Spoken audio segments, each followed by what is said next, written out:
When I created the fear video, I got a request for some actionable items that can be used based around fear.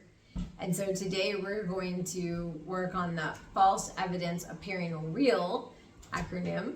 And with that, what we're going to do is we're going to use a process that was created by a woman named Byron Katie. She wrote a book called Loving What Is.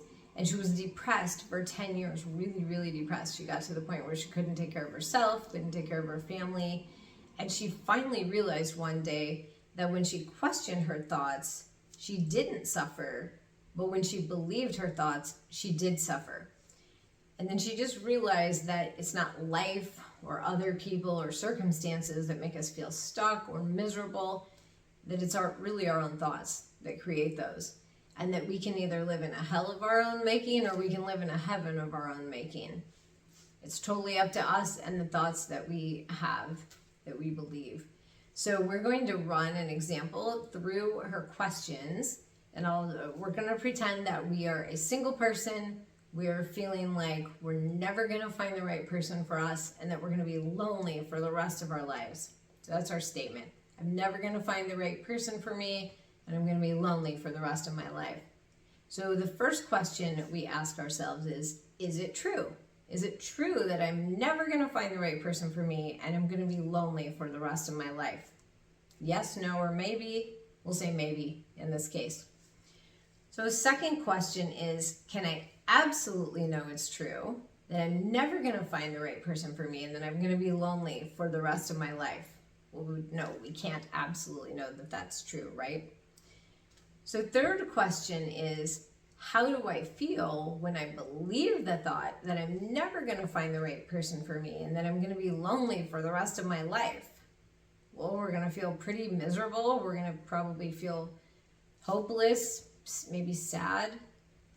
So the fourth question is either who would I be without that thought, or how would I feel if I didn't have the thought that I'm never going to find the right person for me and I'm going to be lonely the rest of my life?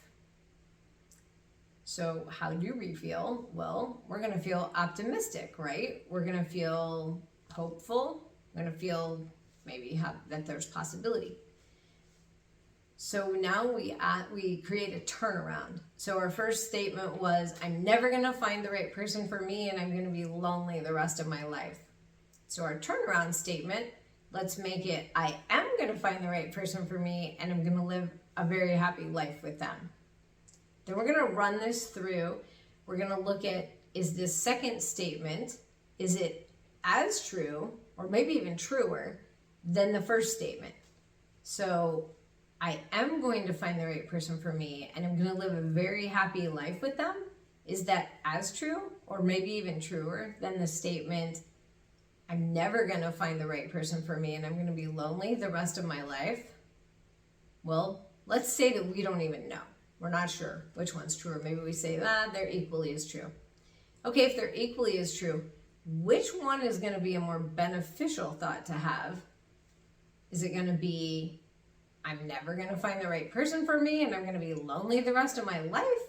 Or is it more beneficial to believe the thought, or at least focus on the thought, I am going to find the right person for me and I'm going to live a very happy life with them? Obviously, the second one is a more productive thought and it's going to keep our mind open. So when that person comes along, or at least we're looking for that person, we're prepared. With the first option, we're going to keep our mind very closed and we are not even going to see that person when they show up in our lives. So use this process. It's a really beneficial process if you put it into practice, and you can use it for any stressful or negative thought.